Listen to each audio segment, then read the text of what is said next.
नमस्कार बच्चों।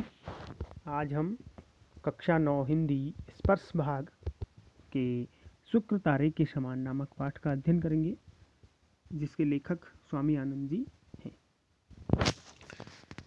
शुक्र तारे के समान पाठ के लेखक स्वामी आनंद के अनुसार कोई व्यक्ति महानतम कार्य तभी कर पाता है जब उसके साथ कोई ऐसे उसके सहयोगी हों जो उसकी चिंताओं को अपनी चिंताएं समझें, उसकी उलझनों को अपने सिर ले लें। तो गांधी जी के लिए महादेव भाई देसाई ऐसे ही एक सहयोगी थे। इस पाठ में लेखक ने गांधी जी के मंत्री महादेव भाई देसाई की प्रतिभा एवं उनकी व्यस्त दिनचर्या का वर्णन किया है। लेखक ने उनकी सरलता, सज्जनता, निष्ठा, समर्पण, लगन एवं निरभिमान को पूरी ईमानदारी से शब्दों में पिरोया है। आइए चलते हैं पाठ की ओर। लेखक परिचय। स्वामी आनंद जी का जन्म गुजरात के काठियावाड़ जिले के किमड़ी गांव में सन 1887 को हुआ। इनका मूल नाम हिम्मतलाल था। जब ये 10 साल के थे तभी कुछ साधु इन्हें अपने साथ हिमालय की ओर ले गए और इनका नामकरण किया स्वामी आनंद। 1907 में स्वामी आनंद स्वतंत्रता आंदोलन से जुड़ गए। 1917 में गांधी जी के संसर्ग में आने के बाद उन्हीं के निर्देशन में नवजीवन और यंग इंडिया की प्रसार व्यवस्था संभाली। यंग इंडिया और नवजीवन ये पत्रिका थी।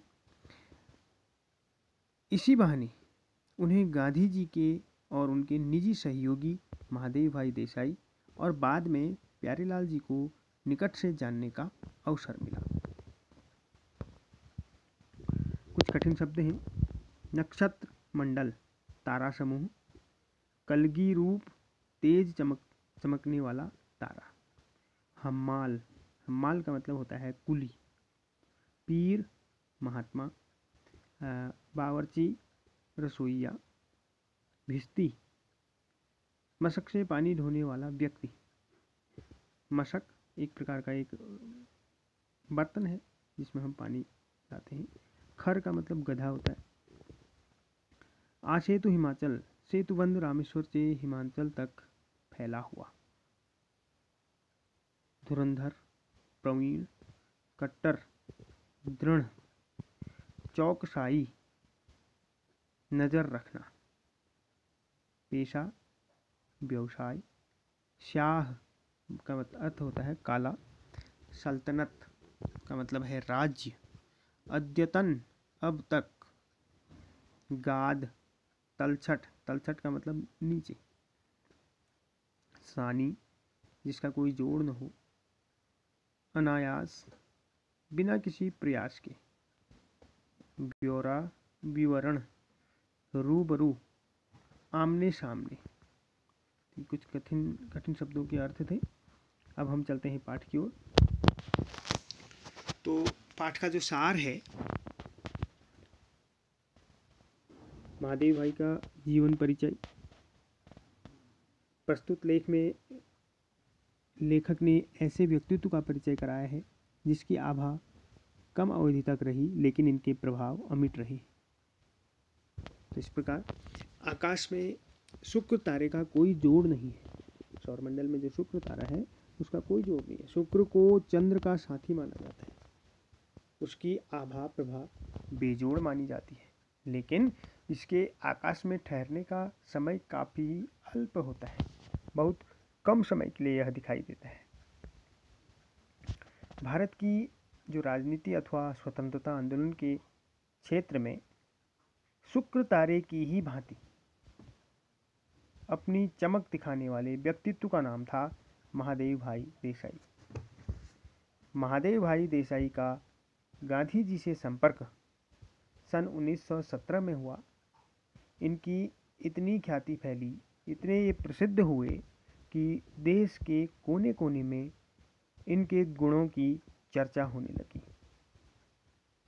गांधी जी से संपर्क जो हुआ था महादेव देसाई का 1917 1917 में हुआ था। उसके बाद इनकी प्रसिद्धि देश के कोने कोने में इतनी फैल गई, इनके गुणों की चर्चा होने लगी। महादेव का पूरा जीवन और उनके सारे कार्य गांधी जी के साथ एक रूप होकर इस तरह गुंथ गए थे कि गांधी जी से अलग करके अकेले उनकी कोई कल्पना ही नहीं की जा सकती। यह पाठ एक ऐसे व्यक्तित्व के जीवन परिचय के लिए तैयार किया गया है जो अत्यंत महत्वपूर्ण होते हुए भी गुमनाम रहा। अतः ऐसे चरित्र को सबके सामने उजागर करने की अपेक्षा को लेखक ने निश्चित रूप से पूरा किया है। महादेव देसाई का संक्षेप में उनका जो नाम है उसको एमडी कहा जाने लगा। गांधी की प्रेम की छांव में रहने के कारण एक दिन ऐसा भी आया कि एमडी सबके लाडले बन गए। भारत में उनके अक्षरों का कोई सानी नहीं था। वायसराय के नाम से जाने वाले गांधी जी के पत्र हमेशा महादेव भाई देसाई की लिखावट में ही लिखे जाते थे। उन पत्रों को देखकर दिल्ली और शिमला में बैठे वायसराय लंबी सांस लेते थे। वायसराय का मतलब है कि ब्रिटिश शासन के दौरान जो वायसराय रहे थे वह भी उनके पत्रों को और उनकी लिखावट को देखकर आश्चर्य में पड़ जाते थे। बड़े बड़े सिविलियन और गवर्नर कहा करते थे कि सारी ब्रिटिश सर्विसों में महादेव के समान अक्षर लिखने वाला खोजने से भी नहीं मिलेगा। जो उनका लेखन था शुद्ध और सुंदर था और पढ़ने वाले को वह मंत्रमुग्ध कर देता था।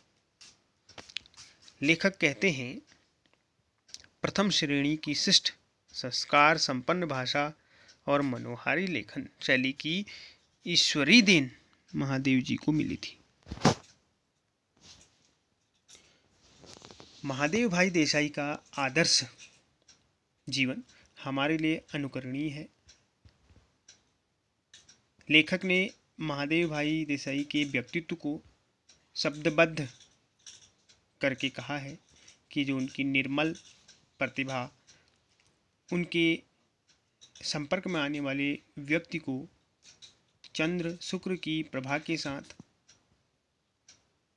दूधों नहला देती है। उसमें सराबोर होने वाले के मन में उनकी इस मोहनी का नशा कई दिन तक उतरता न था। तो महादेव भाई की जो लेखन शैली थी उसके बारे में हमने पढ़ा। तो महादेव भाई शॉर्ट हैंड नहीं जानते थे, फिर भी वह बहुत तेज़ी से लिखते थे। इसके बाद महादेव भाई का जो असमय देहांत हुआ, जीवन लक्ष्य को साधते तथा व्यस्त जीवन के कठिन रास्तों पर चलते चलते महादेव भाई की अचानक मृत्यु हो जाती है। यह एक असहनीय दर्द था जिसे गांधी जी ने भी आजीवन महसूस किया।